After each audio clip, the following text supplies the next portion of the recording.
ఉత్తమమైన రోజు ఆరోగ్యం కోసం మరియు శివభక్తి కోసం మీ సంకల్పం సిద్ధించాలి అంటే మీరు ఏదైనా ఒకే కోరిక కోరుకోవాలి. అటువంటి తలస్నానం చిన్న మట్టి కుండీలో కొంచెం పాలు పోసి బియ్యం పోసి అలింగం తయారు చేయాలి. దేవుడి గదిలో పచ్చరంగు ఆకు లేదో ఆకు పెట్టి దానిపై ఈ విగ్రహాన్ని పెట్టి అభిషేకం చేసి గంధం పెట్టి బిల్వదళాలతో అర్చించి పూజించి మీ సంకల్పం జరగాలి పూజించండి.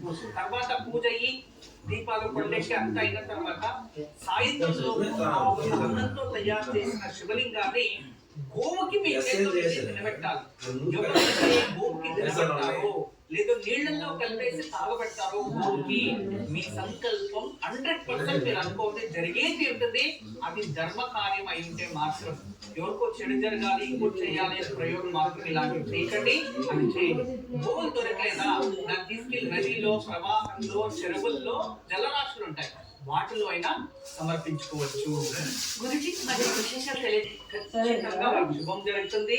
లేదా వీణా సరస్వతి పెండెంట్ ఏమైనా ఉంటే దేవుడి దగ్గర పెట్టి పూజించి దాని మెడలో కట్టండి.